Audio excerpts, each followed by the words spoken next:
آپ صلی اللہ علیہ وسلم استعمال نہیں کرتے تھے اس لیے کہ آپ کو بدبو پسند نہیں تھی، آپ کے ترک کرنے کی وجہ سے لوگوں نے اس کو حرام سمجھ لیا۔ اللہ کے نبی صلی اللہ علیہ وسلم نے لوگوں کو جمع کر کے کہا ایھا الناس انہ لیس بی تحریم ما احل اللہ لی، اے لوگو اللہ نے جو میرے لیے حلال کیا ہے میں اس کو حرام کرنے کا اختیار نہیں رکھتا۔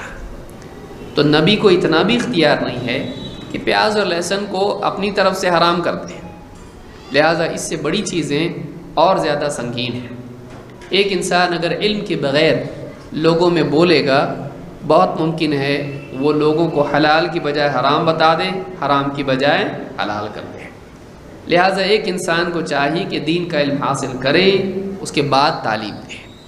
اسی طرح سے لوگوں کو بھی چاہیے کہ وہ ہر بولنے والے کے پیچھے نہ دوڑیں، چاہے وہ بولنے والا بولنے میں کتنا بھی ماہر کیوں نہ ہو۔ ایک ہوتی ہے بولنے کی مہارت، ایک ہوتا ہے بولنے کے لیے علم۔ بعض اوقات انسان کے پاس بولنے کی مہارت نہیں ہوتی ہے لیکن وہ صحیح بولنے والا ہوتا ہے۔ دوسرا آدمی بولنے میں بہت ایکسپرٹ ہوتا ہے لیکن اس کے پاس بولنے کے لیے صحیح بات نہیں ہوتی ہے۔ لہٰذا ہمیشہ یاد رکھیں لوگوں کا مزاج، لوگوں کی کمزوری کیا ہوتی ہے۔ جو بہت اچھا بولنے والا ہوتا ہے اس کی بات زیادہ پسند کرتے ہیں، چاہے وہ صحیح بولے یا غلط بولے، کیونکہ لوگوں کو تمیز نہیں ہوتی ہے وہ صحیح بول رہا ہے کہ غلط بول رہا ہے۔ چیک کرنے کے لیے علم چاہیے اور سرے سے لوگوں کے پاس علم نہیں ہے، لہٰذا لوگ اس کے بولنے کی لچک کے اوپر چلے جاتے ہیں، بات کرنے کی صلاحیت کے اوپر چلے جاتے ہیں کہ بہت اچھا بولتا ہے۔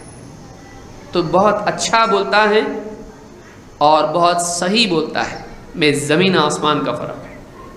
آپ دیکھیے دنیا کا مارکیٹنگ ایجنٹ ہو، بہت اچھا بولتا ہے لیکن ایک چیز جو غلط ہے وہ بھی بیچ دیتا ہے۔ اب آپ اچھا بولتا ہے دیکھیں گے یا صحیح بولتا ہے، سچ بولتا ہے دیکھیں گے۔ تو اچھا بولنے کی بجائے سچا بولنا زیادہ ضروری ہے۔ لہٰذا ایسے لوگوں سے دین کا علم حاصل کریں جو سچے ہوں، جو صحیح بات بتاتے ہوں، قابل اعتماد ہوں۔ اس میں خاص طور سے ان لوگوں سے بچیں جن کے دین کا مدار سنت کی بجائے بدعت پر ہو، چاہے وہ بدعت عقیدے کی ہو، چاہے وہ بدعت عبادات میں ہو، یا چاہے وہ بدعت زندگی کے دوسرے معاملات میں ہو۔ اس سلسلے میں مسلم ابن یسار کا قول ہم نے دیکھا، کہتے ہیں لا تمکن صاحب بدعت من سمعک، اپنا کان بدعتی کو مت دے، یعنی بدعتی کی بات مت سن، اس کی بات سننے والا مت بن۔ کیوں؟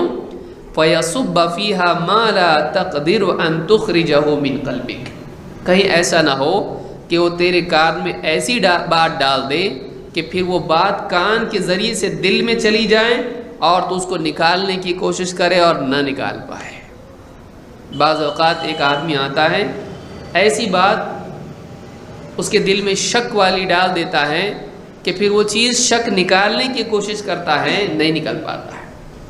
کبھی نبی کے بارے میں، کبھی اللہ کے بارے میں، کبھی آخرت کے سلسلے میں، کبھی قرآن کے بارے میں کوئی ایسا فلسفہ گھڑ کے پیش کر دیتا ہے، کبھی حدیث کے بارے میں، کبھی قبر کے بارے میں، کبھی نبی صلی اللہ علیہ وسلم کی کسی بیوی کے بارے میں، کبھی صحابہ کے بارے میں کچھ ایسا جملہ وہ بول دیتا ہے روانی میں کہ اس کے دل میں بات بیٹھ جاتی ہے۔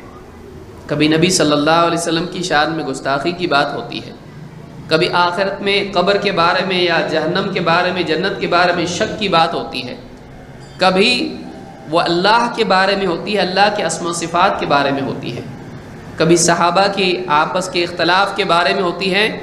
دل میں وہ بات بیٹھ جاتی ہے، پھر اس کو نکالنا مشکل ہو جاتا ہے۔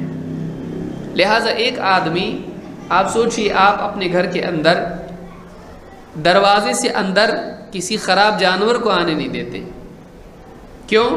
آئے گا تو ہو سکتا ہے بیڈ روم میں چلا جائے، ہو سکتا ہے کچن میں چلا جائے، پورے گھر میں گندگی کر دے گا، آپ اس کو دروازے پر ہی روک دیتے ہیں۔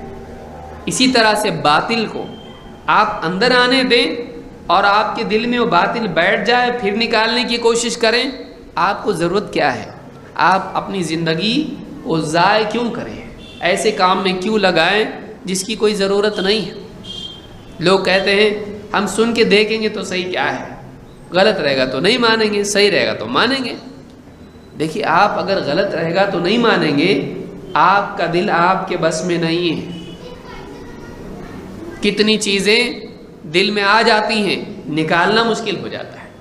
کسی دوست کے بارے میں، اولاد کے بارے میں، بیوی کے بارے میں، ماں باپ کے بارے میں کوئی آدمی کچھ بات بول دیتا ہے، وہ دل میں جا کے بیٹھ جاتی ہے، دل میں جا کے بیٹھ جاتی ہے، نکالنا مشکل ہو جاتا ہے۔ کبھی شک کی بات ہوتی ہے، کبھی کچھ اور بات ہوتی ہے۔ دیکھیے آپ، خاص طور سے شک ایک ایسی چیز ہے، دل میں اگر کوئی ڈال دے اس کو نکالنا مشکل ہو جاتا ہے، نکالنا مشکل ہو جاتا ہے۔ لہٰذا ایسے لوگوں کی بات نہ سنیں جو یقین کی بجائے شک دلوں میں پیدا کرتے ہیں۔ قرآن و سنت کے بارے میں، اللہ اور اس کے رسول کے بارے میں، صحابہ کے بارے میں، آخرت کے بارے میں، دین کے بارے میں کہتے ہیں تو بدعتی کی بات مت سن، ایسا نہ ہو کہ تیرے کان میں ایسی بات ڈال دے کہ وہ دل میں چلی جائے اور دل سے نکالنا مشکل ہو جائے۔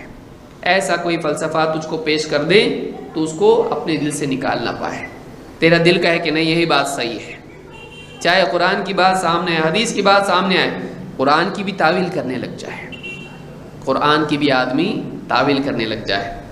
تو یہ بات ہم نے سنی۔ اس سلسلے میں فضیل ابن